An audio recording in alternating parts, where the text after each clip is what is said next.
Oke guys, jadi kayaknya rumor itu menjadi kenyataan. Jadi gue lagi diundang sama Honor Indonesia buat launching produknya di 2025 ini. Tapi ada beberapa pertanyaan yang ngeganjel buat gua. Kayak misalnya, kenapa Honor Indonesia berani comeback lagi nih? Apa nggak belajar dari 2019 lalu? List produk yang mereka mau luncurin juga cukup lengkap loh. Ada 3 HP, foldable, batangan, sama bantingan. Terus mereka juga punya laptop sama tabletnya. Yuk kita kepoin.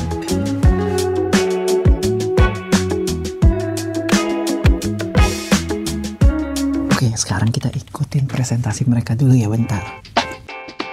Oke, jadi acara ini diperuntukin buat para media dan tech reviewer untuk cobain produk-produk Honor Indonesia yang bakal di launching 26 Februari nanti. Sebagai pembuka ada Marketing Director Honor Indonesia, Victor Yu, yang jelasin banyak hal di sini. Dan setelahnya ada beberapa booth yang tunjukin berbagai fitur dan teknologi yang ada. Nanti kita bahas ya, tapi sekarang mari gangguin bapak yang satu ini dulu. Halo Mas Fani, guys kenalin. Ini Mas Fani, Social Manager dari Honor Indonesia. Halo Mas Effendi. Langsung to the point aja nih. Kenapa Honor Indonesia berani comeback lagi nih? Apa nggak belajar dari 2019 lalu? Oke, aku izin jawab ya Mas ya. Sebenarnya kan di tahun 2019 Honor memang ada di Indonesia ya. Cuma akhirnya kita back off dulu karena memang ada beberapa strategi yang kurang matang saat itu. Lalu akhirnya kami mengubah strategi kami menjadi flagship premium level. Jadi untuk menuju ke sana memang nggak singkat.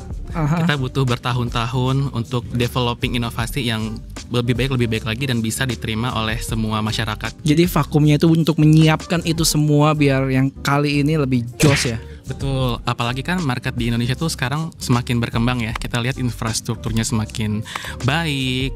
Jadi kami melihat itu kesempatan besar untuk Honor kembali ke Indonesia dengan mid to flagship level. Untuk fitur-fitur yang mereka tunjukin di sini cukup beragam, mulai dari AI yang berhubungan sama Translate, terus buat notes, interaksi ekosistem ke laptop atau tablet Honor, dan lain sebagainya. Untuk masalah pabriknya gimana Mas? Pabriknya kami ada di Batam dengan otorisasi dan penanganan strictly dari tim Honor. Oh ya, kalau buat distribusi penjualannya gimana Mas? Untuk saat ini kami bekerja sama dengan Era Jaya. Itu offline ya? Kalau untuk online? Offline, untuk online kami akan sampaikan nanti ya di tanggal 26.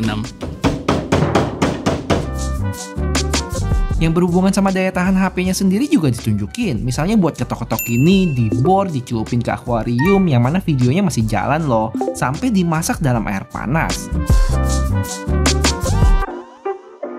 Beuh, emang cakep banget dah. HP-nya. Terakhir, sebelum cabut nih gua, sebelum mau sikat makanan di depan.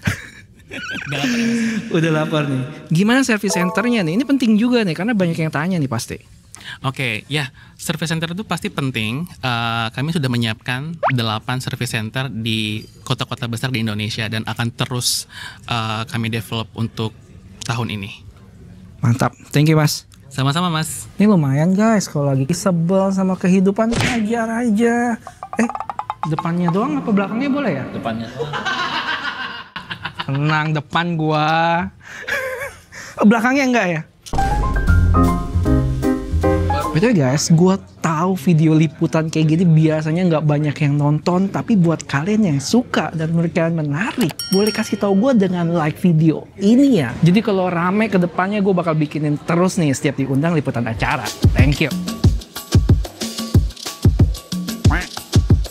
Oke, jadi kita menyendiri dulu guys. Kita ngomongin apa aja yang ditawarin sama mereka. Yang pertama itu jagoan mereka ada Honor Magic Vitria, yang mana itu cukup tipis sih, sekitar 9,2 mili dan ringan juga loh, 226 gram. Habis itu dia cukup durable juga, kalau kalian lihat tadi sempet dijatohin ke air, dan it's wet touch, you can actually operate dan jatuh it's also okay. Celupin juga, jadi emang persepsi HP foldable itu yang ringkih kayaknya emang dipatahkan sih di sini. Dia udah IPX8, terus dengan fitur-fitur segudangnya, ada Magic Portal, face-to-face translation, AI Honor Notes, dan dia juga punya 2 varian ya, yang backnya ada leather sama yang dari glass gitu ya, dia warna hijau gelap gitu. Habis itu di bawah yang fold, dia ada Honor 200 Pro, yang mana nih kayaknya lebih jualan di kameranya dia ya.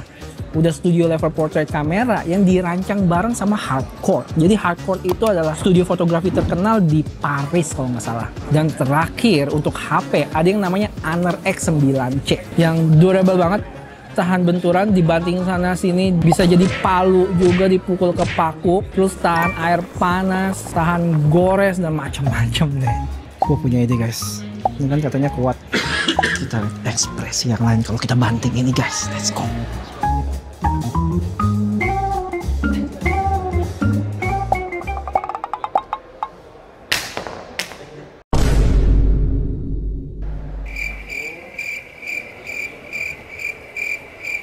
Terus entah kenapa perhatian gue cukup tergelitik sama laptopnya sih yang 14 inch itu. Namanya Honor Magic Book Arc 14. Beratnya sekitar 1 kilo dengan tebal 1 cm. Cuman yang menarik, kameranya kalian perhatiin deh. Jadi dia ada di sebelah samping situ, kita tinggal tekan, bisa dicabut dan tempel aja di bagian atas. Jadi mungkin buat kalian yang suka parno, kalau ini kamera tiba-tiba nyala apa nggak di belakang, kalian udah nggak usah takut, tinggal umpetin aja di sana. Cuman yang gue kepikir kalau nanti hilang bisa ada jual kameranya itu doang nggak ya? Dan nggak lupa dia juga itu udah touchscreen guys. Terakhir dia ada tabletnya, Honor Pad 9, layarnya udah OLED dengan berbagai macam fitur ekosistem, itu juga menarik sih. Gue penasaran ke ekosistemnya sih, nanti coba ya kita lihat ya gimana cara ekosistemnya kerja. Dan mungkin yang bakal gue review paling yang Honor Magic V3 mungkin ya. Kalau yang 200 Pro sama yang X9C mah adalah nanti kalian nonton video lain aja dari YouTuber yang lain. Gue kayaknya fokus sama yang Fold aja, sama interaksi ekosistemnya gimana, dan mungkin Magic OS-nya bakal kita bahas juga. Oke? Udah balik dulu.